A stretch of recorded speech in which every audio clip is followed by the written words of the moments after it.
restricted tender chung chang hi karon soidua Congress kan sarkar lai khan restricted tender hi atul fele mi ina om anti tak lo kha chuan kan pengai mi alowani pek chu kan nei ve tho kha kan soi masadua MNF aron sarkara restricted tender kan ron warta emema sum siam nan tak khan ron mangta ni ti chuanin kan CM chung ta phei kha chu an bil kha tang ve theilawani ti thleng khanin media kan mu thin kha ania hetiang alo ni ta ka chuan zoram mi puin kan hota emema an tlak phana hial ni te point ka sia voinia hian ka thu soi hi reference karon nei zo zo dona a document ka nei chu karon kenga a document ka nei chialo poi a video nom de uvekang kha kha in lo siat masak ka du ani central PWD nuaya restricted tender he tulai na lar ema CM hian CEO ang na hian khosa tamaya central PWD nuaya restricted tender ni anin pek theidan chu central PWD manual ania ta chuanin tender hi ta nga chuan DGMO CPWD directorate in emo thu nei na an pek ten an approve thei apani na chuan noi somnga chin kha kha CE le SE central PWD mi ten emo directorate in emo an pek khan an approve thei le a noi somnga chin ti chuan noi somnga noi lam ero chu ADG te SDG te le directorate in a thu nei na pek ten an pe thei bokani hei central PWD na ha di dan chu ania hei Mizoram sarkar hi chuan kan pal thlep nok nok mai ni kha kha pakhat na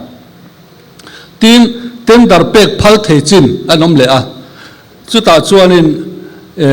dan pa nga ya chuan restricted tender chu tur hian na hlut zong value of works kha noi somni panga chin noi lam ani turani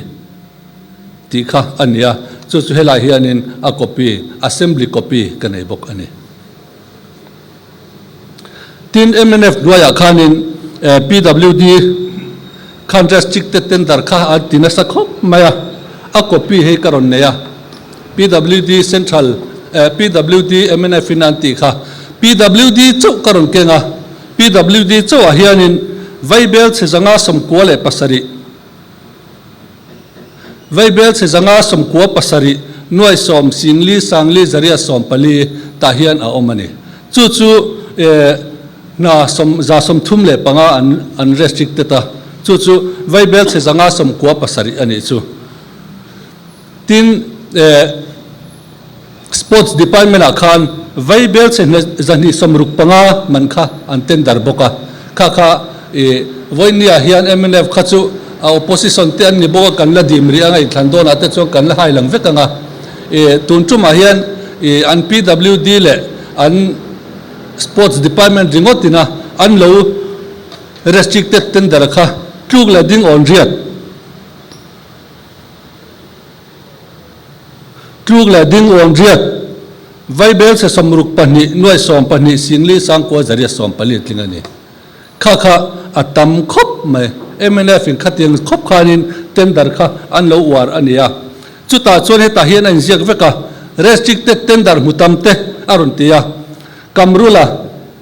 KR construction anti bok ming pani khan a muthina chu chuan ina mu zong zong chu tluk la ding on khatle vaibel se somthum pasari noi som panga sing thum sanga zaria somni heta assembly zone le chana ron landan ka totalin ani ti chuan kan chief minister leina nai tak pakhat puzoram chana khanin panga a mu boka chuan in vaibel se somsari pali noi somsari panga sing kwa sangriat zakwa somni pariat amu bokani he tun sarkar ka soi chodon MNF ka soi ma sa sokani chu ti chuan kolasi papakhat muthei do mai pariat nuom boka I MNF un lai khan chuan in vaibel se somli noi somruk panga sing sari sanga za pasari amu bokani khami kha amutam zualte ania hetianga indu saklan tak an man ta ka hianin zoram mi puite khan makkan tia restricted tender tunma lar ngai lo kha aron lar ta em maya ti chuanin CM lam chung kolama khan in hai vuna oma sian na te kha alo om boxia kamrul ming hi chu high school kalchin ha chon kan hre uvekin ka sia khatiang kha kan khovel kha ania hetianga restricted tender alo lar em na chan le a phena tu te na masum alo lave angai na lian tak hi a oma thunei tu te mi in an mu dan chu ani khatiang khovela khan kan omania te chuan khati lai khanin tuna kan chief minister pudua hian thua soi thiam khop maya assembly a thua soya chu tuna hian a copy tela engan a video clip chuan ala oma chuta asoina chuanin MNF in a restricted tender and pek dan arot soina chuanin dan panga poimo tak an bo chia atiani pakhan na chuan rule 162 of general financial rule atia apani na chuan rule 16 of Mizoram procurement rule aron tia pathum na chuan CVC circular number 04/04/21 atia tin apalina chuan article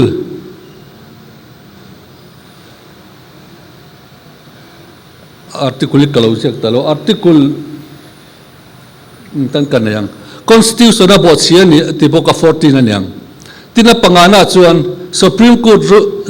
Court ruling SPL civil number 10174 of 2006 kami pangakha MNF in an bo chia ti khan assembly kan chief minister hen thiam takin asoi ani chuanin asoi na chuan heng zong hian Mizoram contract in pek dan abo che parani ti khanin tuna kan CM hian khati lai khan alo soi to ani tin khati lai khanin sang ni le som ni le pania khanin November ni som pariata Mizo reform movement ten an interview na tuna kan chief minister ina soi dan chu hetiangi azin ka ziak choka tiang hian asoi ani contract in pek dan te hi kan tidang lam don ani restricted tender te hi in sengai to manglawang in sia ani po in a om min ti pui liang kan restricted tender chu adan kan zomang restricted tender hi ti tur chuan thil pathum a om angaya tuna chuan eng ma om lo an ti vek to maya ni amutu tur se sa in tikhan kan restricted tender chu alo ni ta ani ti in MNF lai khan kan chief minister hian asoi ani ti chuanin heti tak me puina an siat MNF te po khan dem na sa khatiang ani awang khanin ka chief minister po hian in corruption bulani yatia khati lai khan corruption bul be restricted tender ti bo ngai ni atia au thina in thandon arem chang takin manifesto khanin aron ta lang ta ZPMU nau te chuan manifesto an talan dan chuan chapter 4 bina chuan contract na tam thiang ber open tender ko thin ani ang sina lo thi lower restricted tender a tho ngai a om ani point dikta ka dan zom thlapati ani ang tikha an manifesto an da dan ani ti chuan a han campaign kwalta manifesto a han da te han campaign kwala an campaign kwalna an tongkam then khatlem kan sei le anga pakhat chuanin how to pakhat chuanin contract na chu contractor chowina thokang atia pakhat le chuanin open tender restricted tender dikta ka kalpui ani ang atia tin kan how to pa ber chuanin restricted tender hi dan kal ania ZPM sarkar chuan kan tive don lo ati tin heti hian a soi boka kan CM hian restricted tender kan ti velo hian kan sung din munin na satakin siam thangal ati bokani khatiang kha in thanna an campaign an tongka le an oka kha ania ti chuan manifesto kha du thu sama tha in an siama engkim research base ati in sarkar mai tura in pe ang khan an soya ma po an sona ama sarkar lo le to te kha mai to him khan an hem pop mai ni tu ma khan dim lo reng engma ti that nei reng lo khan an soya chuwa chok ke ni chon kal phung tharin kan kal don ani an tia an kal sual don po an ma ni veng him tu tur VUC an nei thu te kha an chuang em ani tiam thei zong an tiama ko san te po unit ang hiala soi mun then khata chuanin an lo om nol ti te po kan siat kha ti chuan an han sarkara kum sang ni somni pali kum tirlama khanin an sarkar cabinet chuanin consultancy firm empanel turin cabinet meeting hun zau takin an honga ti chuanin zona le channa zasari somruk pasari ni somni tlathum sangni somni pangan sedan chuan consultancy firm hi mizoram hianin zathum somni pariat kan ni tori tuna hian zathum somni pariat pui takania tin nechina ka sui kha hila ya karon soi non le a restricted tender su tur hian na lut zong kha noi somni pangan noi lam ani angai ti te aron soi hila hianin a copy chu kan ya o kan nei ve ka hila hianin tin department te chu CM approval na tel lower restricted tender su alo tura shiat tir an ni hei hi February ni sombani sang ni somni palia e chief minister thulo chu tu man approve lo tur aron ti na kha ani ti chuanin restricted tender chu CM kaltlang alo ngai ta CM kaltlangin na za som thum le panga zat mai kha he CM ina chan na nia za som thum panga ania chu chu vaibel che zakwa samriat paruk le point som sari pakhat ani anwai chuan noi sing ko lai de chu khatiang kha chief minister hian alo phalta a tin chu ba ka khatia restricted tender an han khapa CM thulo chuan eng ma ti thei ani lawani an han ti khanin department te khan lo finga nyang restricted ni talo khanin departmental khan an kal tawak maya ti chuanin department tala an kalpo kha CM khan alo ngail theile talowa zu ni som pakhat sang ni som ni panga chuan aron soile ta department a talana tho tur reng chu finance department kaltlanga CM approval la turin shiati ranni aron tile ta ni chu restricted tender kha sang ni palia khanin athulo chuan theilowa sang ni panga zu na chuanin departmental po CM thulo chuan a thei to lo bokani magdeu mai chu kan sarkar la kan nei velo MNF in a hunchan vevel an nei saski sumkha ania chu ta chuanin an puk tuk maya chu kan chief minister hianin khata tang khanin hey blanket approval in aron peleta boka vaibel sezaruk somni pakwa point som le pasari kha April ni som pasari sang ni som ni panga a apeya blanket approval in apuya sin hei hi restricted tenderin apuina riau chu April ni som pasari a e blanket approval apekha apek chan aron zia chuanin heng project te hi December ni som thum pakhat sang ni som ni panga a zo vek tur ani awangin aron tia ma se an da hi mo mun tira kal ro avung an la chu ter tan vek ani sang ni som ni panga December thum khata zo man tur kha achan ania tina nu loka vaibel se zathum som sari le panga kha ni som ni pani thlasom sang ni som ni panga khanin blanket approval kha an pele boka restricted in chu aron soi chana chuan August ni som thum pakhat sang ni som ni paruka zo vek tur ani awangin tu zo vek anga awangin aron tile tani chu wang chuan hei restricted tender helai ringa ta po hianin zakwale somngale pasari vel kha blanket approval kha aron peya blanket approval hi a omti ngai po kan selo restricted ta kan hun la chon restricted kha min kan se de ta MNF na aron par hluaya ZPM a par chuang ta ni chu restricted tender chungchang ania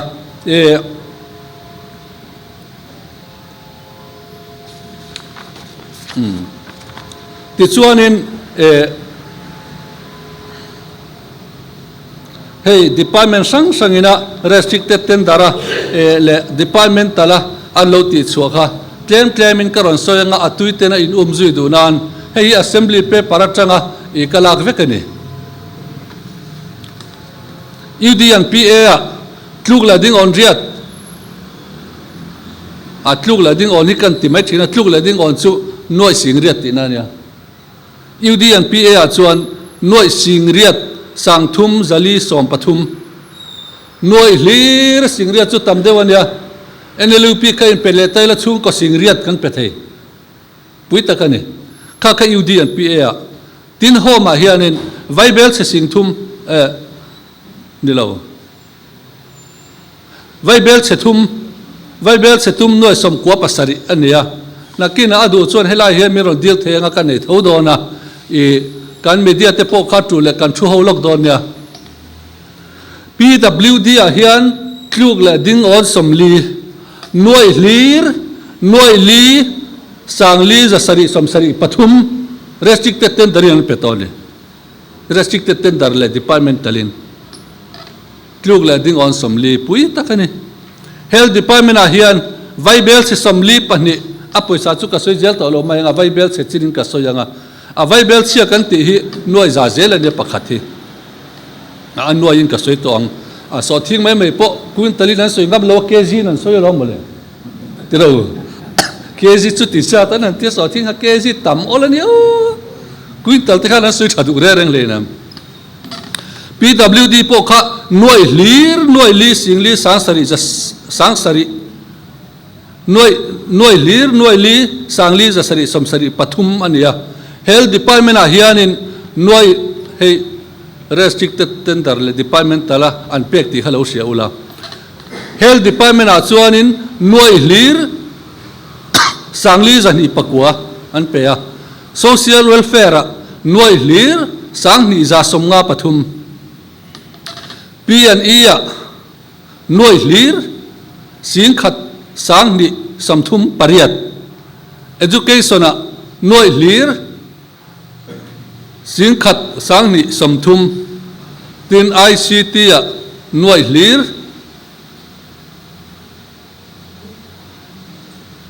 sanga noi lir sanga a tamlutu hai ad detail ha ka sia agriculture a chuanin vaibel se som pakhat irrigation a som pariat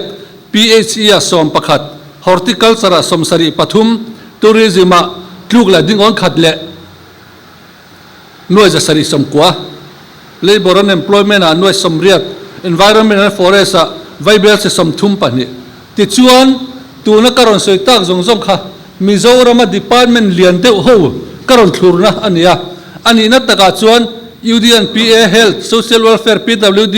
khang kha kan ti thade zungzunga kan chief minister in a portfolio chan planning a changa apek hey EMRES kan te mi eklavia e tuna Henry lon mola te howina an boy pui fut ang chi howi he hi kalaron chiar tel lo le ngalani sericulture te district council art and culture veti finance planning GAD loan judicial cooperation commerce industry rural development DM and labor and employment heng zong tel lo hian tuna ka soi khatluk la dingo somnga le ti khani ti chuan restricted tender kan sarkari na e alo pek to zong chu noi li singruk sangthum zaruk on noi li ngoro ka boy amai tluk la ding on somli paruk makta doi som thum paruk noi som kwa pariat iti mayang khateng zong khanin anoi lir chu noi li singruk ania ti chuan department tala an na tho hi tluk la ding on kwa vaibel se som vel ani a break up hi om veka ti chuan kan department hian kan sarkar hian heta department ke na karon select ringot atanga restricted tender le department tala an pek hi klug la ding on somnga le panga vaibel se somli pasari noi somruk pathuma chuangani ale lama finance department lam ka vakeu deka finance department lama tang chuan ni som panga thla so pani sang ni som ni pathuma tanga kumin February ni som ni thani sang ni som ni paruk thenga poisa kan puk to zong kha kluk le ding on somnga panga anita ti chuanin tluk la ding on somnga panga anita kan poisa restricted tender kan pek hi kan poisa puk hi anina phalo setani apoi kan poisa puk zong hi tuna hian restricted tender i mang vekila ala dai lo de zo kan poisa puk hian kha kan sia thiam the dan cho pui lutuk chu wangin he sarkar mak takani kan tilo theilowa I restricted tender hian an chena salu tukani tikhan department sang te kha hun hi arelo thiang ber pan ka dua he department sang akhanin restricted tender anti te department tala anti te kha karon chu chuak veka ma se khami han se kha re don de usia kha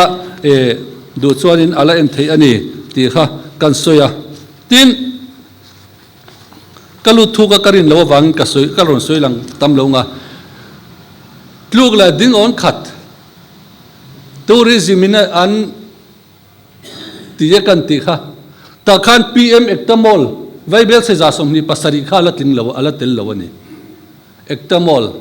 department talin anti hanti donilan ni chia si lawa arul se sang aron ta lang ti ta lang thlia chumi dan chona nian tia finance secretary thu topin kha te han finance secretary chu pu du a thu khan le maya kha ektamol vaibel se ja somni pasari atel lowa khang te kha mino siat pui ula kan du ani tin chu ti ruala kan soi tel le du chu soi rei hi ka lau khom mai voin hi chu ti ruala kan soi le du chu restricted tender hianin somle paruk jetpack ania somle paruk zinga hianin namdang som paruk pek an ni telai ti telang zoka ma sela namdang an pek ho hi kan ngai tu wangwanga atul hi ka tilo khop maya a chan chu heng MLA hostel tui kwalami te hi chu mizo pon an save thiam lutukani ai zol lamwal cheiti te cyclone rimal te phe chu mizo ve ka dang an pe a hela hianin namdang bokan han pe a approach road to ma mit ti te namdang restricted tin han pe a approach road to champhai ti te zotlang trutlang sam ti te hey emergency operation theater building ti te heti ang chi te po hi restricted tender khanin namdang hi an pe mia maya ke chu namdang an pe khi ka en fika som paruk zinga hian paria thi chu mizo contractorin har sanna nei mi alwa an saktur khala ni le ngala ZPM advisor pakhat ka sila input hian thil chu anti fulo dewani restricted tender restricted tender mizo ina anti ve thei ring mai namdang pariat mutan han pe a hi chu fulawani soma pakhat pelo turten ni le ngala kan tia a puti ti nang hi min zui thui le lutuka tak chon nang ni chu bavan in ne MNF in namru nan nei ve to kan pute pon an tuak veng chu le ti ring otane khang te kha kan ho tu te then kha soi ania athe ang chin china chuanin tender manin ram pe khi atha ka tia a chan chu restricted tender kan pe khianin sumi kan loss na sa ni ve thowa a chan chu entenan champhai auditorium te po open tenderin an hantia 10% below in an hansanga 10% a below na noi som palive khachu mizoram sarkar in nei ni mai tura kangaya anin pu sang sim ti chuan entenan tenzor to sial suk te po kha aron zia na chuanin vaibels open tender ne he chu ka soi vaibels somli pathum man kha vaibels somthum pakhat velin an changta 28% below the ikhanin vai khana ron changta khata extra jong kha chu mizoram sum khani le maya khatiang ni thei tam lutuk mai si restricted ta ron ti chawa kha ya ui om katia he voinia kan thu soi hi angai nom mi don lawania angai nom zong in voin chu karon kal lawa I milo sa thiam ula masela a documentary ani ka milo siat pui ka dua tin he khan kon chaphai khan kon khilai mi te po ronguram huna mi te po vaibel se som thum pani turin kan sarkari na ruam mana vaibel se som ni pakhatin an changa mani TBC ana WhatsApp aroti lika khanin muna tangin ruam man na kan siam ringota muna tanga sum lo la te po kan mani ati kha nyang helai ro ngora mun te po tluk le vaibel se som thum pani an ruam man topa ni ngai nan changam tat maya chuwa chuan muna tang khanin an lo ti u chuak de wanga muna thu chunga ei zong an lo de nualani melani kha ril ruwa an sebok don nia restricted tender chungchanga hian congress ti kan ming chevelo ti chu kan nei ve tho amaro chu kan hun lai khanin mi puipon restricted tender hi to lai tong kaman an shelo rang amaro chu MNF an lo nia kamrula ni le ta tuna chuang kamrula ni lo KR construction zo ka ni te han tia khatiang khan MNF khan na sat takin MNF khan china ka soi kha tluk la ding on jet vel karon tia kha PWD le to sports ringot ala ni kha le ngala kha kha nia chu wang chuanin kan ma sarkar pani lo om ta ti restricted tender hianin savomina khuaya la mai mi chinga la bon bon ang mai hianin restricted tender hi an pong sual di berin ka sia tin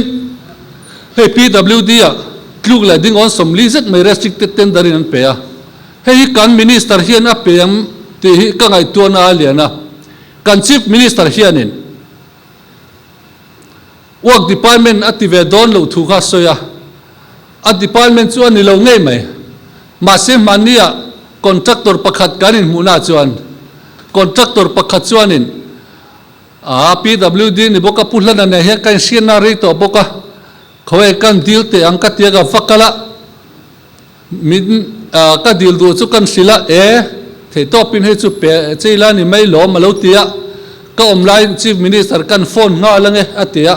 chief minister an phone nga la chief minister chuanin kha chu atam deu ma ya run tia kapu hei chu aphu mai I pek ve ka du ani PWD minister khan atia pudu an phone da makani atia chu wangin PWD po hi tunge thunei tu tak tak hi siat chak om khop mai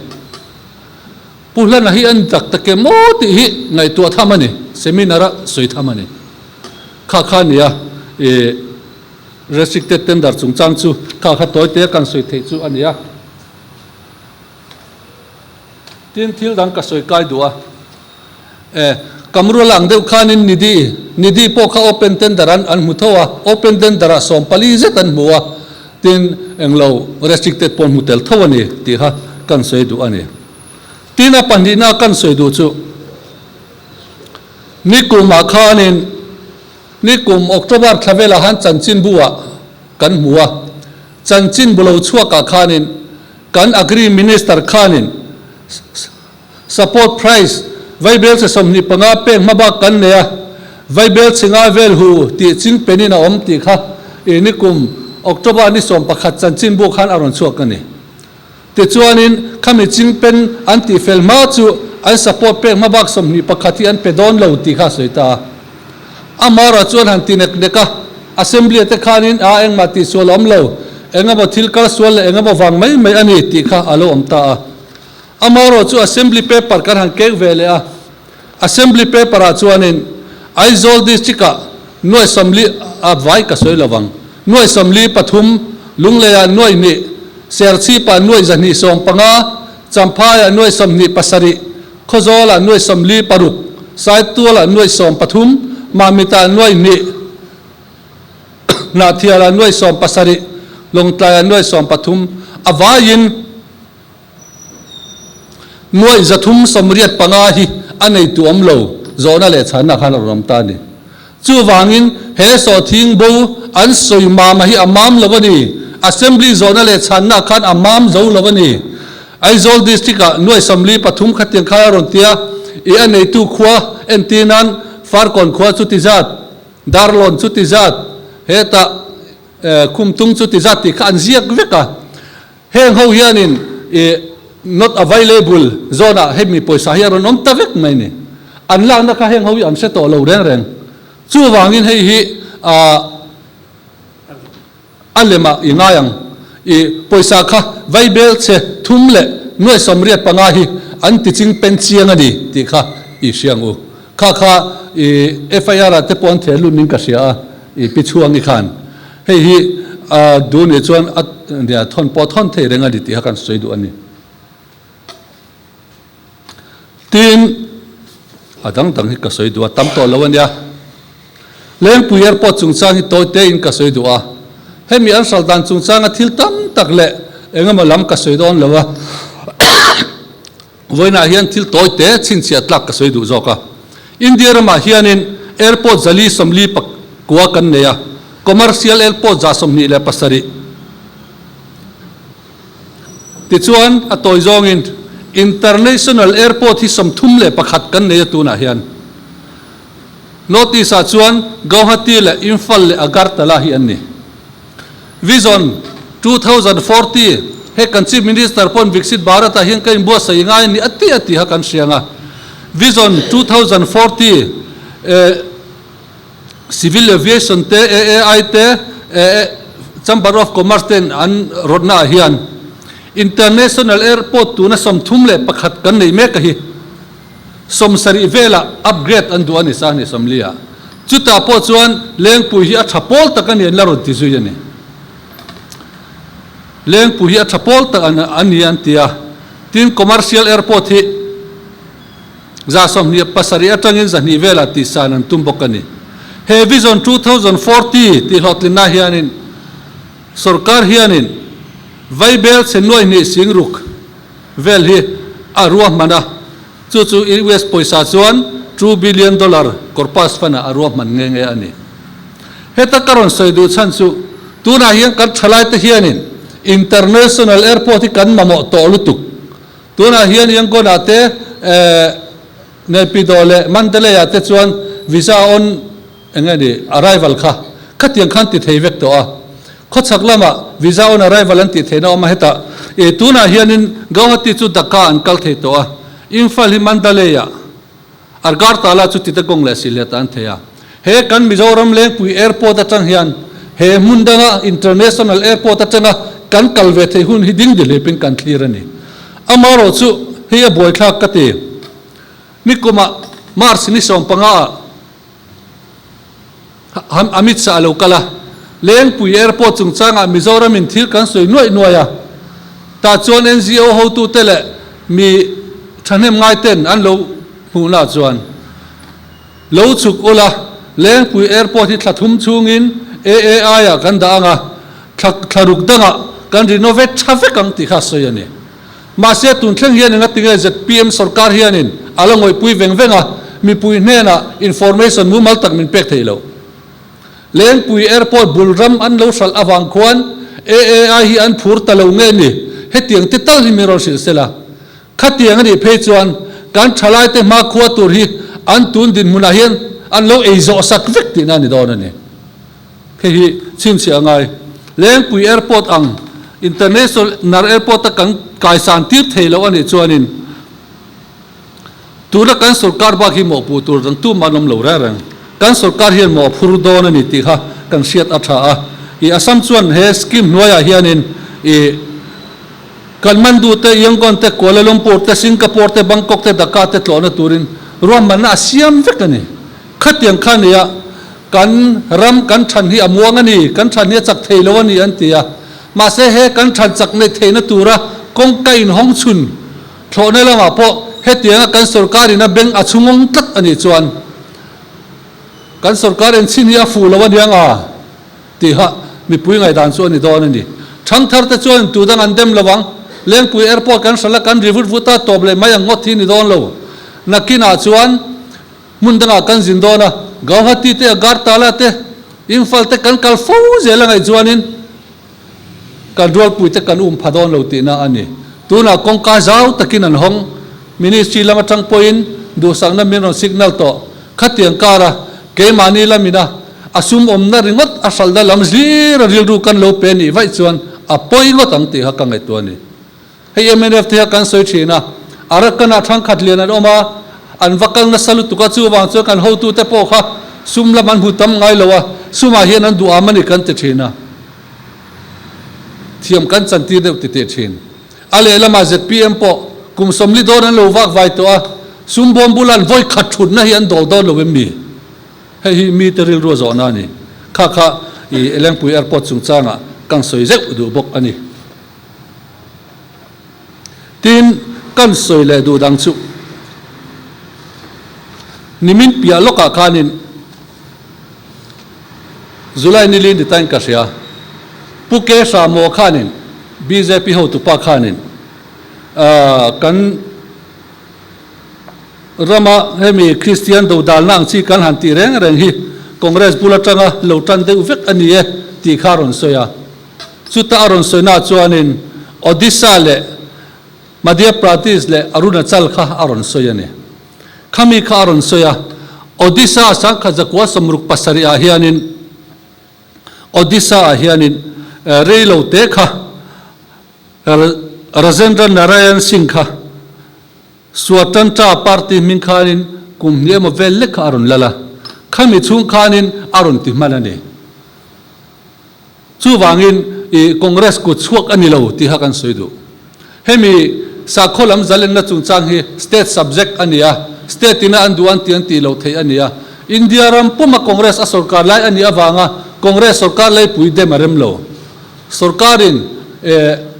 abna in an mani sarkar te khanin thutluk nan siam thina Odisha sarkara Congress an sarkar lai ni lovin Swatantra Party an sarkar lai an chief minister to Rajendra Narayan Singh Deu ani khami sarkar lai khanin sakho zalen na dan kha aron siam ani anti conversion lo khanon siam ani tin Madhya Pradesh kha aron soiboka Madhya Pradesh apo kharin sang kha zakwa samruk pasaria July ni som thum matanga akumle Mars ni som pani thleng khan ruksari July som thum matanga Mars ni som pani sa kha zakwa samruk pakwa akum ni dona ni hi khatiang kha Govind Narayan Singh kha aron CM boka khapo kha Samyuk Vidyayak Dal Party in Zongkhom asarka party lianber ania khanin Congress sarkar lolaya aron siam bokani kha pu samohian lo setel se kandua tin prema thungon Arunachalami khami po kha sangkha zakwa somsari pakot chowa khanin chief minister ani lai khanin Congress ani lawa ti chuan reilo te aron lang soka anuwa kha Congress aron sarkar le tamai sia kha Mizoram apo kong kan zo lui kha in sia in karinga khami setana bill kan ti kha dia aron pass ve ngota masian en fourth hello Congress an lel zui le sia kum somli le paria chung zet man lovin a trolta ti chuan kumina khanin aron en force le ta ni hemi pathum pusamo an ming mera aron soi ho hi Congress sarkar laya CM pakhat ma kan nei lo na mi kha ama hian ina du ne chuan kan silfia thayani ti kha lo soi ula tuna hian India rama hian state som pathuma hemi anti conversion law hi enforce aditoa chu kan sia theidan tur chuanin Odisha te Madhya Pradesh Arunachal Gujarat Jharkhand Uttarakhand Himachal Pradesh Uttar Pradesh Chhattisgarh Haryana Karnataka Rajasthan le Maharashtra te ni hetiang state som le pathuma hian anti conversion bill hi an nei vekani ti kha kan siat a thome tin khate hun lai khalin Gujarat a khwan sang ni le pathuma pumoi tem hun lai hi niam ka selowa sang ni pathuma khan anti conversion law kha Modi prime CM line an pass bokani ti kha kan sei tel du bokani ni ching ha kan chairman khanin hemi englodan kha inga kha FCRA kha han soi tel sela anti de uboka ma se kain bo sai chia lo na in toite kan soyanga mania Presbyterian Kausan chuanin Kausan dang poni thobin ka sia khuta englo tanga le khan ron thona po ha kaneya chuta chuanin India ram pumpuya tongtai rol na kan neya tun monsoon sesona parliament a kha ngai tu ani dona hei hi Kausan ho te kan tongtai ani atlang lo na terin atlang lo na masaber tur kenina kan ti thei chu Mizoram kan MP te hian BJP vote lo ani phot I sube sin kan puyang antia he kan sakhuana hum him na tur chungchang hi su a hian kan ZPM sarkar hianin an MP te direction pesela BJP khalo vote lo rose kha voina hian ka soi dua hemi foreign contribution emo absent ringot po ha thiang lo reng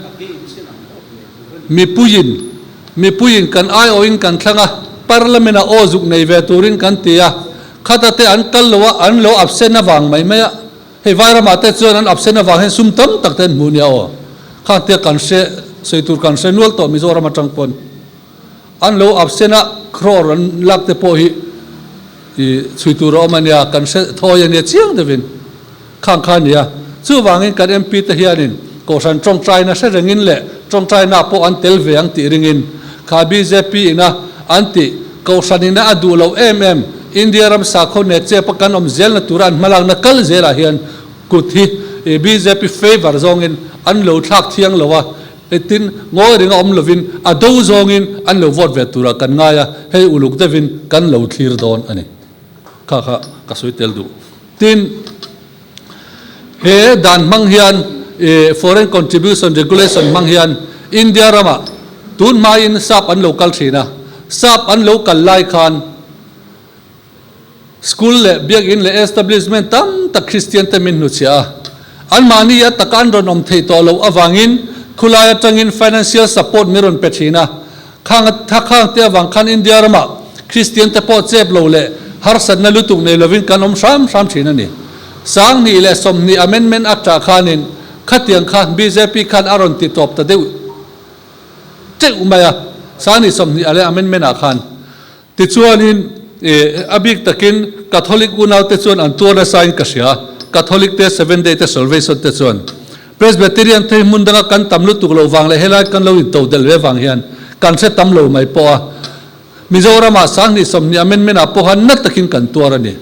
ti chuan kha mai khan la du tok ta lo tu na hian kumina hian amendment dang kha ron bel cha len tum ta chu an bel cha tum na chuanin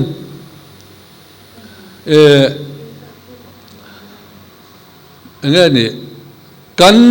property ang chi zong te pon ator thei dan turang kong te po kha kong aron ko taru amai ni chu wang chuanin hei hi chu kan party point na taka kan do wangaya kan party tabik pon ni lo MNA pon an do wangaya ZPM pon an do wangai pathian ni tina biakina kain khoma zalen takin pathian thu kan ngai thla kan rin na ti chak kan mamo Sunday school te kan kal thin tin kain ti chak ton na turin khatiang khan ma thiang tok tokin ko fronten ma kan la thin khatiang zong ron kal ti bala rap tur khopa he ta parliament ma an lo la na kha kan support thiang lo re nga ke ni chu kan do chang jok turani kha kan soi tel dua tin hei englo na azia lui hi Sachin Paul IAS retire na athu soi pakhathi Hindu chungchang aron soi na hi toy te in kan soi le kherte ang India ram hi India ni lawa Hindu hovin anti dan RSS hovin anti dan kharon soi aron ziak chuak ta ni ta yan chu kan xerox de khera India ani lawa Hindustan zokani Hindustan ami ta chu Hinduism an ni turani antia tin secular constitution ami hi an pai turani ti te kha BJP na an tumrengani anti conversion bill po death sentence in thi theina khopa sem kha an du an ni chuan anti conversion bill hi a theina muna piang a state tina kan lalna piang 80 yang on tia tuna state som pathuman pass to kan ti kha anti conversion bill in lena khapna itimayang ka siat thiam dan tur chuan tin chu ba ka Hindu sarkar na muna ta chuan Christian symbol an symbol lang sartak an biak in the yang chinchina ti chiat vek turani ti te tin in khana piang in not this kan target big turani le lo kan target big turani asan pain Christian rami om thiang lovani te an te ya tin zero tolerance against Christianity te an te ya kha RSS le BJP agenda leak ron tarlan na kha aditani kha poimo khop me chu wang chuan heng te hi kan chananga ya tin secular big hi kan soidu chu India in dan don khan secular khan na satakin tel turin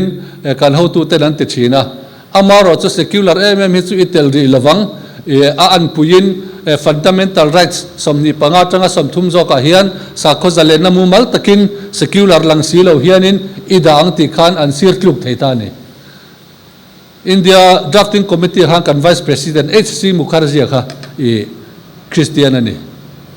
khami te khana an sur clip pui theta constitution preamble chuna tel lo ngai alom heta an fundamental right somni pangana tanga somthum khen ula Christian zalen mu mal takhachiang takin asoya khai secular thuk de tho chu ani hi a ti the turang khana omani ti chuan hun alo kala Indira Gandhi te khanin India ram hi antia Indira Gandhi te khanin sangkhat zakwa samruk pasaria te orisa te mp te khan christian na ti du dana te kha lo om chan te deu sia kan prim bulale kan constitution a hian mumal taka secular hi kan da lut ani lo chuan nakin lo ka minority te hian har san nan tok don ani ti khan sia chuwa cha sang kha zakwa samsari paruka khanin indira kan de khanin secular kha kan constitution andrem cha takin miron da sakta ni hei hi an hoe me mai tu na hianin bjp te hian helai an agenda po hian nuara landu thu yan ron soyani ti chuan secular chu van nei thlak takin kenitan constitution a hian aron nomta secular democratic sovereign democratic republic aron tin chauta hei nok antia an ha holzong tak mai alonia sang kha zakwa som kwale pasari cho sang kha zakwa som ko paruka khan vice pai khare lo te aron chief minister aron cm zok khanin km baksi khan constitution kha aron cm thangala constitution akoma chuan primbul kha aron tarlang hal thata bjp central an sarkar vele khan biz akoma khanin secular ti paina khan ron tel ngalani bjp sarkar che central ta khan constitution koma khanin secular khan ron paile ngala sari ruka omto ha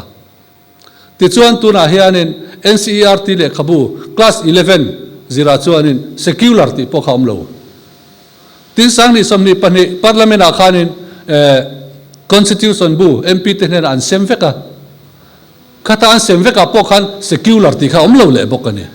chu wang chuan thiam takin to te in ti hianin I kan sarkar pui hianin mi aron lu khung zel chu ania he confirm khurthia ma thakop mai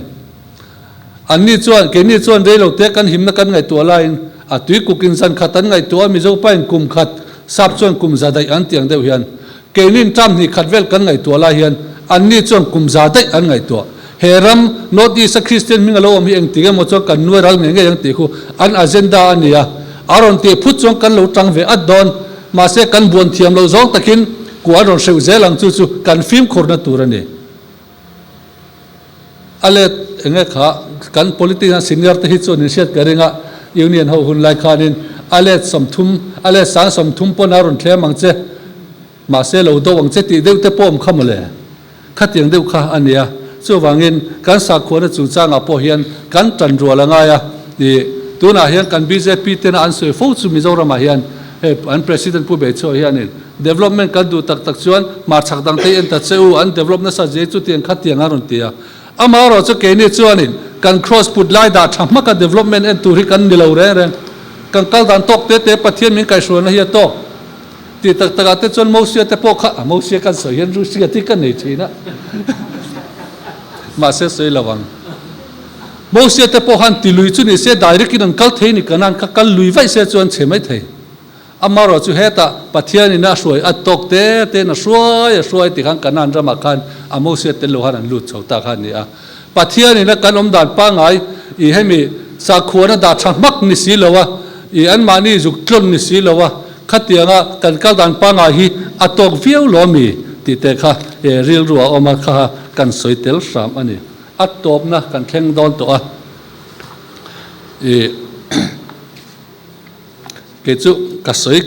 NLP abok hen kan top la thina nimina kan khochaklama kan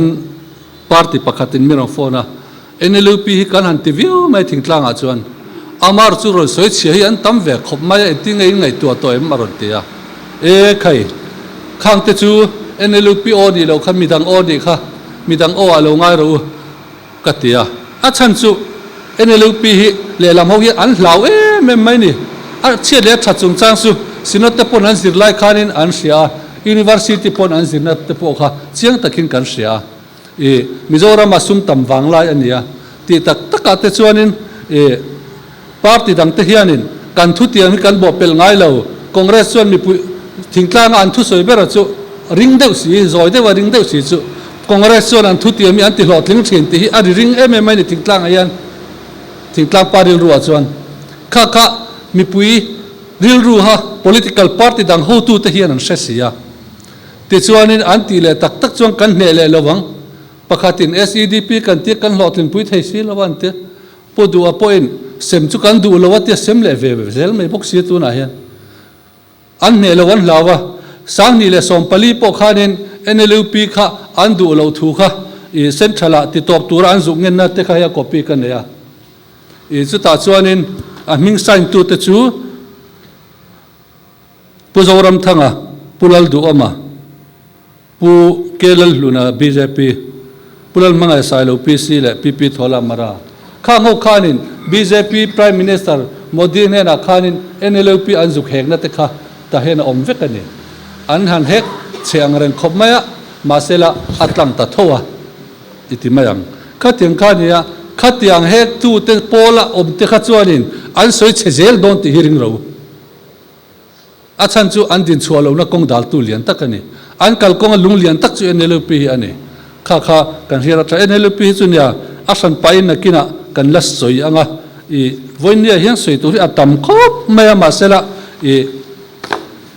papakatin huan thlai tam dewan ya huan nei thalut tuwa thlai tam box ya kan zukala e turbi kan selo ang de lekhina soi tur tam zia chu tunla hian masela I kan do tok mai anga I kan van ne ke ni party dang kan han en chena pu du ate chu nia an mani an ne ke ka ti han du tok mai la MNF lam kan han thlir ve le a mani an ho tu papa khatina sedan chuan purama hovin min hruayanga amaro chu ama hi candidate to lo turin na takin ngen kan tum an han ti boka purama hi candidate to lo turang ngen an tum an party yan ta chu tunge CM ta ang kan ti kha chu kan soi lok du ri lo an ti ani khate nga party dang om dan ani ya thil chiang lo hi mi puin an du lo ke ni e ro chuan hei kan ho tu te in than kan ngai to si lowa kan set fel vek to sia kan ni turang ang kan ni vek to chu wangin puro kunga la angin thola ding ta che ihlia madame tiang de lekhan cham ni chung yang kan hlia mi dam vek turani kan hlia madam vek anga kan dinga kan sarkar anga he congress party hi pathian in zoram mason anian zoram mal somna hian manrua lo mang to thina chu pathian manrua kan ni theinan chuan ke mani nge poi kan siam rema ya tul kan tiang te in thasung me lo kan ti de borbor po nga yang chumi kan lung rola tang le kan thei top kan suan te kan taimang na te kan thorim na tang te hian sarkar tur kan ni he ta pusa pale pu do ma in chana wanga sarkar mai tur kan ni lo ti hriala chuwang chuanin I voinia local zong te war takin kasom cheu kan party hian ma eng kan ne ni central kan cleara gosen ramang main kan boro khu thatan to ni tiro khati khania eng po ni sela kha voina kan soi the chu ni sela ka lo me